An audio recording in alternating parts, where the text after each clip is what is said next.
공화당이 구글을 고발을 하는 상황이 벌어졌습니다. 이거 좀 중요한 소식일 것 같습니다. FEC에다가 고발했습니다. FEC는 연방선거위원회입니다.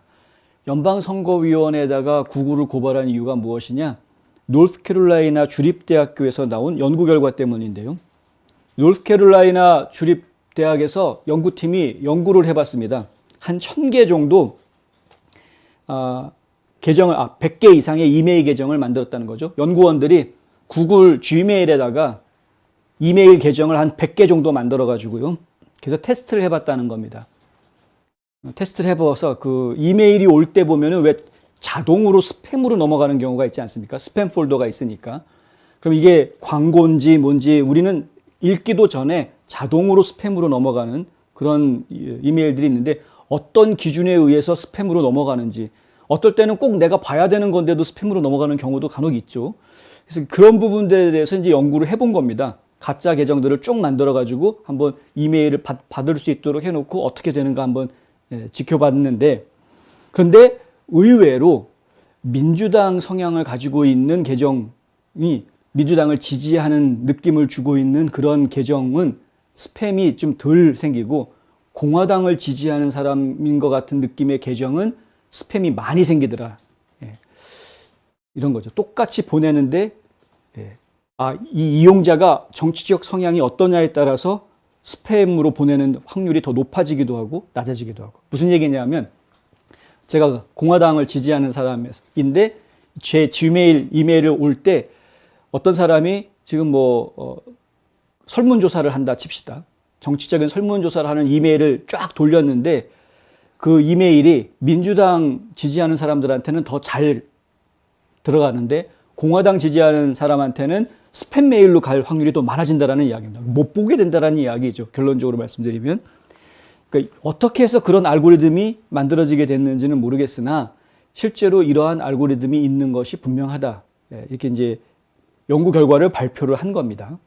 제가 좀 짧게 설명해 드리면 그렇습니다. 이 연구 결과를 놓고 공화당 의원들이 지금 발끈하고 나선 겁니다.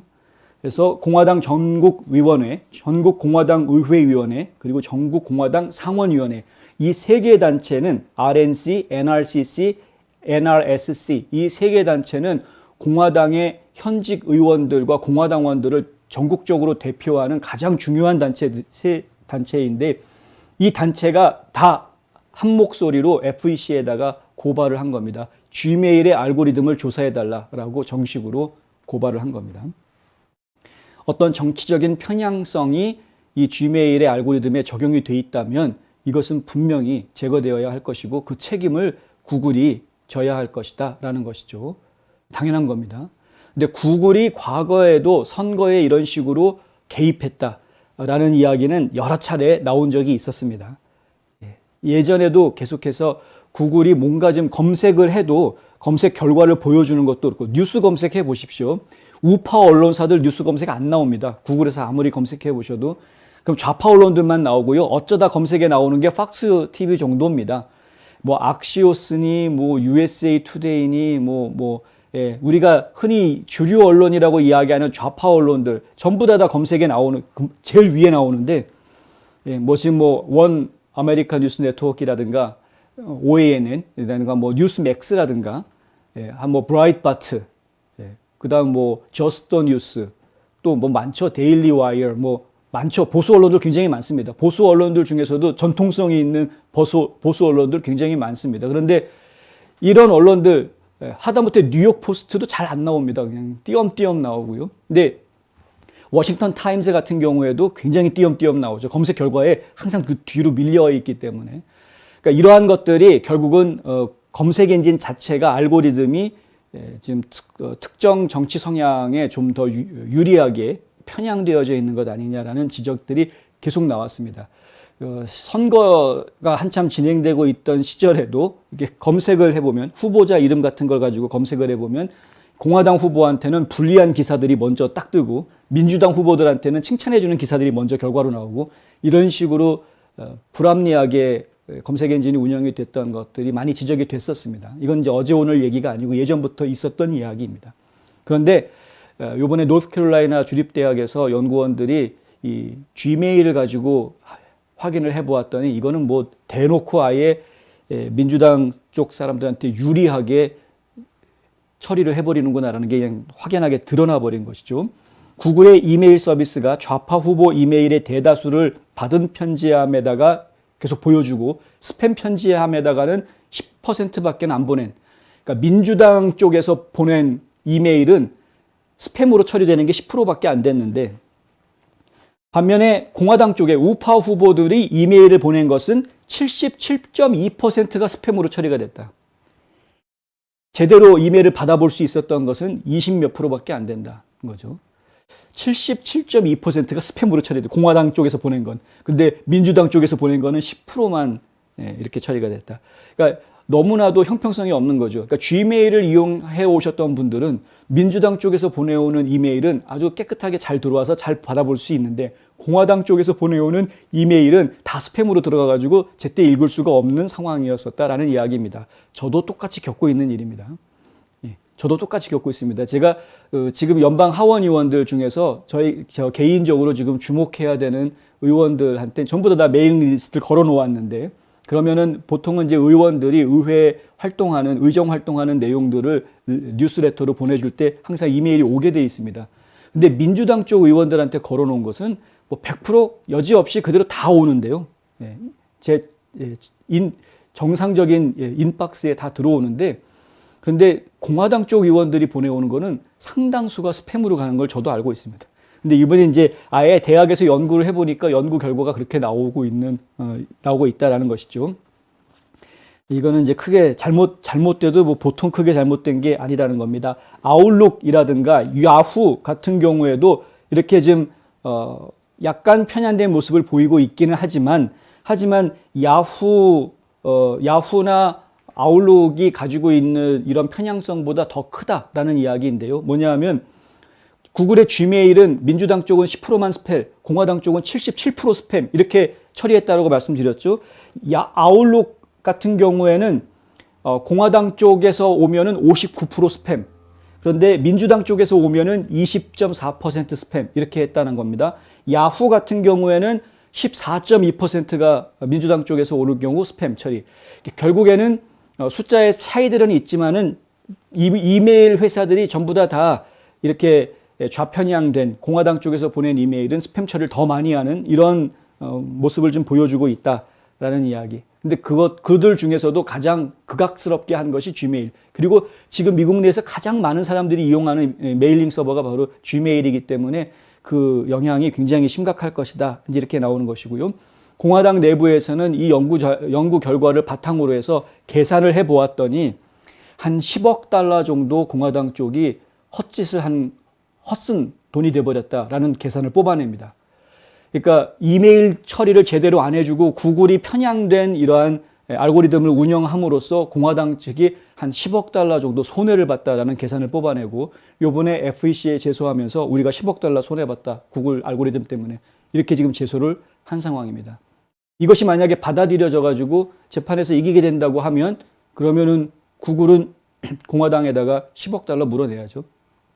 플로리다주의 연방 상원의원이죠. 릭 스캇 의원 같은 경우에는 뭐라고 얘기하냐면요.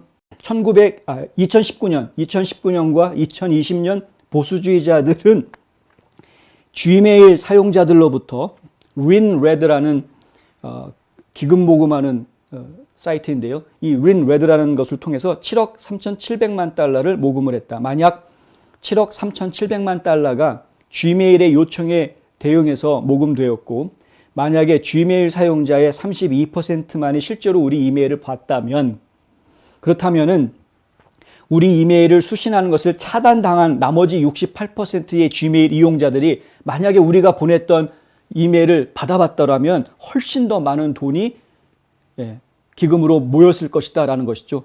그렇게 역으로 추산해가지고 뽑아낸 숫자가 15억 달러는 손해본 것 같다, 이런 말을 합니다. 릭 스캇 의원은. 그러니까 최대 15억 달러 정도 손해보게끔 G메일 알고리즘이 공화당한테 해를 끼쳤다.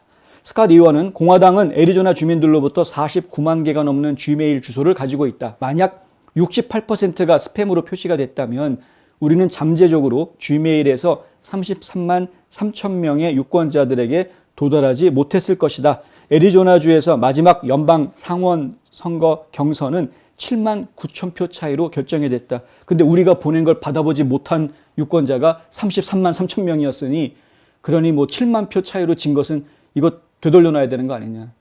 이렇게 되는 겁니다. 한 가지 더 이야기해 드릴 게 있는데요. 구글 측에서도 입장을 내놓았습니다. 뭐라고 내놓냐면 스팸으로 분류가 되는 것은 언제든지 이용자가 스팸에 들어가가지고 이거 스팸 아님 하리고 처리를 하면 그럼 다시 정상적으로 계속 받아볼 수 있다라고 입장을 발표를 했습니다. 그거는 알고리즘에 의해서 결정된다기보다는 그냥 자동적으로 처리가 되는 부분인데 이용자가 얼마든지 조정할 수 있는 부분이다. 이렇게 지금 이야기하고 나온 것입니다. 그런데 노스캐롤라이나 연구원들이 하는 노스캐롤라이나 주립대학교의 연구생들이 하는 이야기는 무엇이냐 하면은요. 그건 말도 안 되는 거짓말이다 이거죠. 왜? 이 연구원들은 스팸으로 들어온 이메일이 민주당이 보낸 건지 공화당이 보낸 건지 확인하기 위해서 이미 다 들어가서 스팸 메일도 다 읽어봤다라는 이야기입니다. 스팸 메일 들어온다고 그래가지고 무시하지 않고 다 읽었는데도 불구하고 항상 공화당 쪽에서 보내오는 것은 엄청나게 스팸으로 가고 민주당 쪽에서 보내온 것은 계속해서 정상적으로 들어오고 있다. 이거는 이용자가 어떻게 하고 상관없는 겁니다. 저도 마찬가지인데요. 뭐 얘기 나왔으니까 이제 아예 폭로를 하자면 저 같은 경우에 이제 당연히 한인 의원들 추적을 해야 되겠죠. 그러니까 지금 이제 미셸 스틸 박 의원하고 그다음에 영킴 의원 같은 경우에는 공화당 의원들이고 또 한인 의원들이기 때문에 이 두 분 의원은 뭐 다른 사람도 많이 봤습니다만은 이 두 분 의원 걸 먼저 얘기를 드리자면 둘 다 이메일 리스트에 등록을 해놨습니다. 그런데 항상 스팸으로 오더라고요. 처음에는 몰랐는데 언젠가부터 스팸으로 들어가는 것이 확인이 됐습니다. 그래서 그것이 스팸이 아니다라고 제가 분명하게 이거 스팸 아님 해가지고 꺼내놨는데 한두 번은 정상적으로 들어오는 것 같더니 또다시 스팸으로 들어가더라고요. 제가 한 3번쯤 바꾼 것 같습니다. 3번쯤 이거 스팸 아님 3번쯤 한 것 같은데 계속해서 어제도 보니까 스팸으로 들어와 있었습니다. 그러니까 이런 부분들. 그러니까 이거는 구글에서 아예 작정하고 이렇게 하지 않고서는 분명히 스팸 아니라고 처리한 이메일 주소임에도 불구하고 계속 스팸으로 보내는 걸 보면 이것은 구글에서 분명히 작정하고 이렇게 하는 의도적으로 하는 짓이다라는 것이죠. FEC에서 어떤 판결을 내릴지 저희가 지금 주목해서 보도록 하겠습니다. 그리고 이것은 분명하게 선거에 개입하고 방해하는 행위이기 때문에 연방선거법을 분명하게 위반한 것이고요. 중하게 다스려야 되는 위법 사항입니다. 이런 일이 벌어져서는 안 되는 것이고요. 굉장히 중요한 내용인데 절대 이건 부정선거 못지않게 중요한 내용이다. 사람들한테 아예 정보 자체를 차단을 하고 참여하지 못하게 가로막고 한쪽 방향의 정보들만 흘려주면서 국민들을 오도한 것이기 때문에 이것은 매우 중요한 부분이고 반드시 바로잡아줘야 되는 부분이다 하는 것이죠. 연방선거관리위원회가 어떻게 움직일지 계속 지켜보고 관련된 소식 나오면 바로 전해드리도록 하겠습니다.